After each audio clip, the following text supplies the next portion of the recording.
And we're on week 18. We made it. Mazel. Happy New Year. Hope you had a wonderful holiday. Welcome back into the Moneyline Monaco podcast. Alex Monaco joining you to round out the season. Can you believe it? We made it. Week 18 incentives week, as the gambling community likes to pinpoint it. Lot to discuss. Got my 5 best bets. Very difficult to whittle down considering the tournament, you know what I'm talking about, is almost locked up.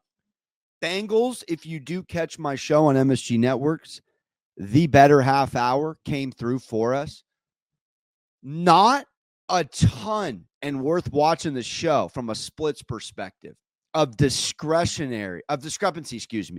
on the 2.5 point line in which it closed, but a ton of discrepancy from the money coming in on the Bengals on the money line and the tickets. So the sharp money was Bengals money line, and it was a lot closer when it came to tickets and money on the 2.5. And what do you know? AFC North dance, 2-point outcome. You've seen the Steelers 18-16 and then round out their season. 4 straight L's. Questions all over the Pickens-Pittsburgh board. I digress. In any event, Pittsburgh covers. Cincy wins. Everyone holds their schnoz for the 7th spot in the AFC side of the bracket. Obviously, the Ravens wrap up by halftime and then bury the Cleveland Browns on a ridiculous 3-score spread. The Ravens are your AFC North champions. And if you do follow the program, I believe I told you to break out the gavel was the exact frame of reference. After the Ravens started 0-2, go back to week 3 show. Begged you, implored you, screamed from the rafters to bet the Ravens. And it was minus 140 and was juice well worth the squeeze to take this Baltimore club to just make the playoffs. And here we are, 4 months later. AFC North champs. How are you? A lot greener, a lot wider. How you doing? Look, Ravens are a force, and I got to be honest, as a 3 seed, they're a little more cozy and comfortable in that spot than they are with the pressure of the world on the 1 seed and the home field advantage and the bye and the da-da-da-da. It's all in the Chiefs. If there is such a thing as pressure on Kansas City, no one's done the three-peat. Can they do it? Let's talk Sunday, January 5th. Again, very difficult to whittle down 5 picks. We'll start out with one I do like in a big way. And this is a game, to me, that is trappy because under Andy Reid, this Chiefs team has never lost by more than 10 points. And the line is 10.5 on the FanDuel Sportsbook or wherever you shop. Here's the thing with you don't know Bo. Break out the Tecmo Bo. I could keep going with the dad puns. This dude is rewriting against the spread rookie quarterback history. He's undefeated as a favorite, 5-0, and even better, undefeated as a home favorite in the altitude at 7-0. You want to talk about a rare air? He's the 4th rookie ever to cover 11 games or more in the wild card era since the year I was born in 90. Russ Wilson, Andrew Luck, Joe Still Dancing Flacco, the only other dudes to beat the Vegas market 11 times in a calendar year. Bo Nixon, got to give him credit for doing the Dickerson Saquon thing. He did it with a game to go. But a Denver team that needs to win to get in, not playing with their food at home against a group of backups. This is Carson Wentz's baseball on the mound today. And I got to be honest, Denver at home is always a tough out. It really doesn't matter the calendar year. Well, maybe when Paxton Lynch was actually getting real-time reps, a rough time for John Elway's life. I digress. Other than Paxton Lynch in orange under center, it's a tough place to play. This Denver team, though, at home, and oh, by the way, under Bo, covering at a 12.1 points per game margin on those 7 wins at home is very prevalent here. How you might want to know the Chiefs do without Mahomes. Obviously, They've never not covered 10 or more. But they're just 2-2 against the spread and straight up without Mahomes. And those backups, if you wanted to know, include Matt Moore, Chad Henne, and Blaine Gabbert. Now, Chiefs haven't given up, or haven't been getting, rather, 10.5 since 2014. And it's the first time they've been a dog all year. There's so many topsy-turvy trends here. I'm just going to plug my schnoz and trust Cortland Sutton's incentive prop. Just kidding. Is going to lead us to a cover. Sean Payton is an excellent coach. Period. He is. He understands how to utilize personnel. Look at what he's doing with, let's call it, a mediocre group of skill position players for Bo Nix to work with. And his staff is calling an unbelievable season. I mean, Bo Nix going head-to-head with Burrow was absolutely box office incredible. And it's one of those scenarios. It's one of those scenarios where you got to just sit back and enjoy a rookie campaign that's going to be memorable. Because the reality is, Bo Nix is here to stay. And I'm going to lay the 10.5 in Denver. And one of these games where you could blindly close your eyes and say Andy Reid, fumble Ruski, residual paychecks is not losing by over 10 points to Sean Payton. They're not letting him. This is one of these fascinating scenarios. Also, travel schedule all over, travel catastrophes all over for what it's worth for this Kansas City team getting to Denver. But just the most time they've ever had off, I think, in the history of the sport, to play on Christmas, not have a prevalent Week 18 game, get another bye the following week, and then just know they have 2 games at home. This game means budkiss, nada. It's everything to Denver. Everything. They take it seriously, also nibbling on first half Denver, coming out and just holding court. Bo Nix goes Tecmo Bo with it. All right, let's keep it pushing here. Look, this is a game, you just have to back, because historically, the Raiders, and, this is an interesting time in the Raiders world, and they're getting 7 against my former San Diego Chargers, who have nothing to play for except for everything, because it's Jim Harbaugh. No, the Chargers are in the playoffs. They're 10-6, obviously seeding on the AFC side. This is a game, if you're the Chargers, you want to relax on. You just do. I mean, Pittsburgh loses at 10-7, obviously dancing against a similar record with the Chargers at 10-7. But because the Chargers lost to Pittsburgh, seeding is prevalent here. So the Chargers are going to play, but they're not necessarily, I think, going to have, if I had to envision the same, now, no different approach with Jim Harbaugh, just this is about next week more than it is about beating the Raiders. And obviously you want to be the top wild card when thinking about eventually getting to Arrowhead for the whole kit and caboodle. But you've heard it all week. And this Chargers team is scary on defense. Absolutely. But when it comes to the history of Raiders Chargers, you want to back numbers in a lot of ways. And this Raiders team, for what it is actually proving to be competitive down the December stretch. I mean, this is a team that arguably could have easily packed it in completely, taken Shedeur and Dion as they turn the page to next year with Brady at the helm with Davis Jr. But no, they beat Jacksonville. They go to New Orleans. They beat New Orleans by 3 scores. And O'Connell, call it what you will, but this is a guy who's going to stay in an NFL uniform, not start, but definitely serve as a Chase Daniel-esque backup, 257, 242 the last 2 weeks for O'Connell.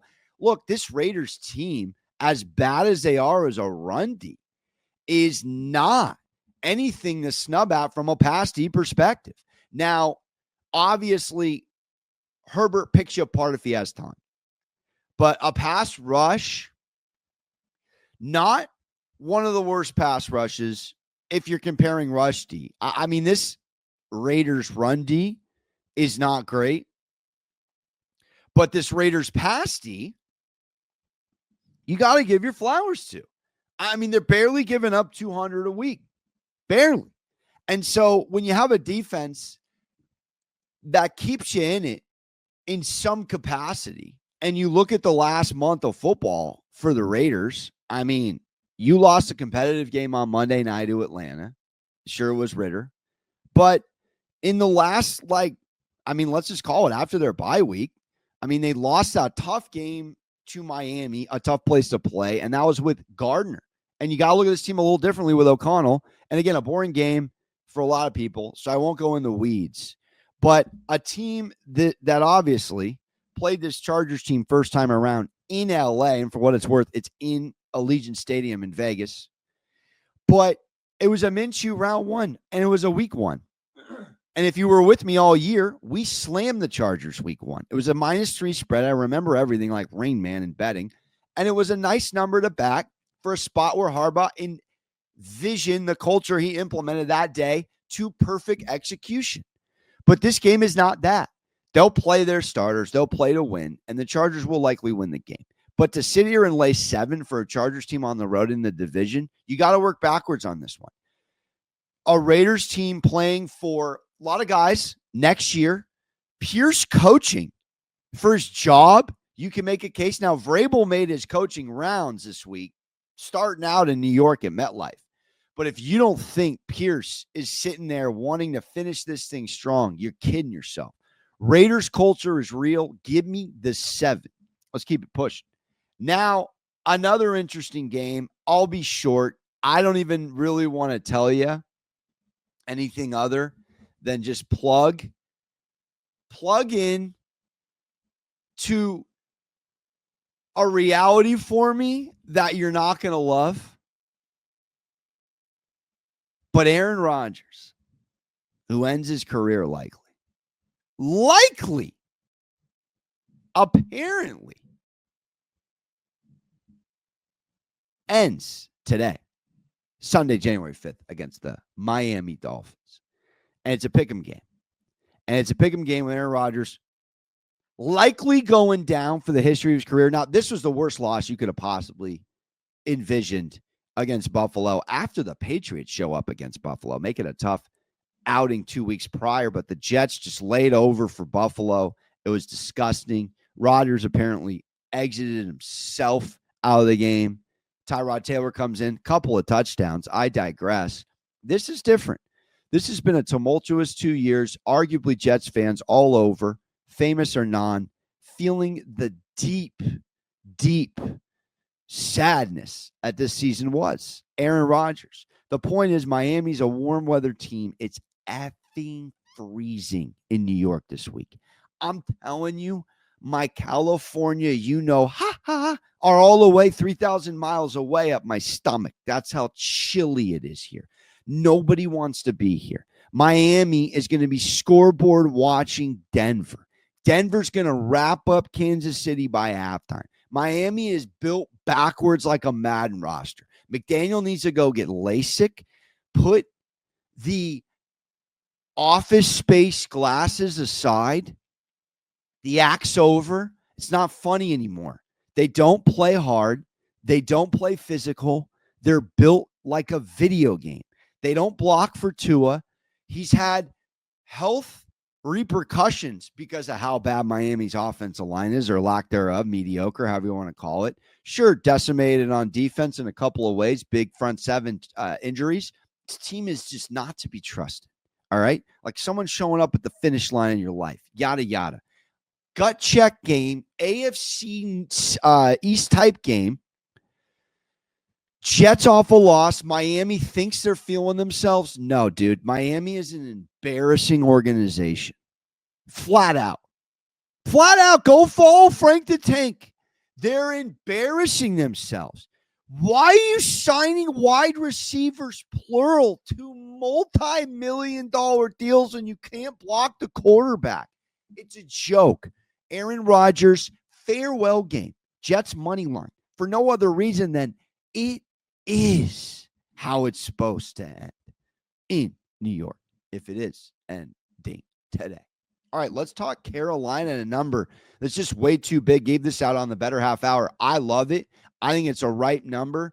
I think it's a number that's disrespectful to this Carolina Panthers team, and I'll be brief. First of all, Raheem Morris as a coach is horrendous at home. I don't even know how to Kyler Murray at State Farm explain it. He is the Kyler Murray of coaches at home. He's 12-23 against the spread at home. At home. 6-9 is a favorite of 3 or more under Morris, but give some credit to the Panthers, who are a dog at 7-8 on the season, but most importantly, covered 4 of 5 games between 6 and 10 points on the year. 6 and 10 points. This number is now 7.5, working for you if you like it. I gave it out 8.5. It's now 7.5. I still like it. Panthers covering is a no-brainer. Penix in a spot where you don't know who he is yet. A Panthers team, you can make a case with Bryce not turning the ball over as much as he is, plugging the ball in the end zone, and after being benched, flat out better numbers. And an 8.5 point line, now 7.5. Last 9 games, they've only lost 3 games by 9 or more. Falcons are 3-5 covering at home. Now they're laying points. Look, I joke, I call it all the time. A hierarchy on campus cafeteria game. Sophomore trumps the freshman. Junior says to the sophomore, go grab my car. No, you can't because you have your permit. Playa. Senior sauces the junior. And on down the list we go. And Bryce Young is a sophomore, albeit a 5'8" with piano posture 5'9" on campus. Penix is still the freshman, going to get him tater tots and a Gatorade in the Q hut if the order is presented. This is a no-brainer. Back to Panthers. I know it's, you say no-brainer. Falcons got to win to get in to win the South. Well, so the Bucs have to lose. And the Bucs are double-digit favorites against Spencer Riddler. I'm exhausted saying the sentence with no Kamara. It is a Falcons non-cover Sunday. Adjust accordingly. We wrap up the program with the cream of the crop, the King of the North, the Game of Thrones puns I can't give you, but I tried to on TV. Is this going to be a red wedding for Sam Darnold as the role of Rob Stark? Well, you know, as I said, without hesitation about the Lions and the Lannisters. Listen, I don't watch the show. I watch ball. I'm Rosillo Jr. over here. This is all day, all ball. How you doing? Want to talk hierarchy? This is Jared Goff's division. You want to talk grown man on campus? This is Danny Campbell's campus. You want to talk about it's a cute story versus this has been earned since 1957. The Lions haven't had back-to-back divisions ever. It's one of the biggest slam dunks of the year. The Lions at home to wrap it up. I know they're battered. I know they're hurt. You got Dan Campbell's wife posting Game of Thrones memes about taking over the North. The reality is Jared Goff is never not covered against the Vikings. The reality is Danny Campbell is 9-0 straight up as favorites in night games. The average margin of victories for those 9 games, if you're Stump the Schwab, shout out the late one wondering, 9.2 points per game. Goff 7-0 covering against them. It's the best mark any quarterback in the division. Brett Favre prevalent over the last 2 decades. Okay? We're talking about the first team in league history, 2 running backs, 2 receivers to all surpass 1,000 scrimmage yards. Gibbs and Montgomery. Jameson and Amon-Ra. Look, no teams have ever had 14 wins a pop and danced against each other. It's never been done. But you understand how important the 1 seed is. Since we moved the 7 teams in the playoffs, for the first 8 years in the 7 seed tourney, someone with the 1 seed has made a playoff berth, and Mr. Fumblerooski, State Farm self, Andy Reid, is the only one with the 2022 Chiefs and Patty Mahomes to have inked the 1 seed and won the ship. But it's that important. You lose this, you go all the way down the chutes and ladders. You think this, to say it out loud, Lions 5th seed year? Look, the Vikings have been playing above the rim. The Lions have not. The Lions have been playing to their pay grade all year. It's at their place. You're going to take a Viking ship to Ford Field, built for it tough, and steal a dub? No, you're not. Lions back to 2.5. Take the Detroit Lions. I'm taking money out from under the mattress and back in the Detroit Lions. Now, little strategy here because the 2.5 and the 3, that has been moving is fickle. I would implore you to find a team you like earlier in the day to pair them with. The Bucks, the Broncos, and the Lions all on a money line cupcake parlay get you plus money. The Bucks in the first half on the money line, and the Lions in a parlay get you to plus money. The Broncos on the money line and the Lions on the money line has you a normal minus 110 purchase at the sportsbook. I'm weary of the 2.5, 3, but on this program, we pick against spread. I'm laying the points. This could be a game of basketball runs. I also said this out loud. If it does, get a little Packers-Lions Thursday night-esque where you saw that happen multiple times. NBA game of runs. If any of these teams get to above 7, I think you got to consider backing them live. This game has everything one score written all over it. Is someone really winning by double digits in this game? I don't think so. 2 top 5 turnover differential teams. But back to number 1 offense, 33.3 points per game. Also worth mentioning, the highest total on any sports book all season. The highest total. It's a whopping 56 and a hook. It's going to go over. And the Lions are going to win this game. And the Lions are the 1 seed. And the Detroit Lions defend the North. They don't take the North over. They've already taken the North over. And for the first time since 1957, when I was negative 33 years old, almost the exact age I am right now, the Detroit Lions are back-to-back NFC North champions. So we head out on the Detroit Lions winning the North. We got the Panthers plus 7.5, plus 8, if you can still find it. Raiders plus 7 at home against the Chargers. Jets on the money line on a goodbye Aaron Rodgers. We'll see you. We got the Broncos minus 10.5. And Fumblerooski doesn't cover. Appreciate you. I feel excellent about the playoffs. I think we're going to crush. While I have you, bonus bets, and I'm not going to break it down, but I'm going to tell you it's going to be Ohio State versus Notre Dame in the college football final. And that's a Shabbat Shalom for your Sunday. Don't forget to hug your mothers.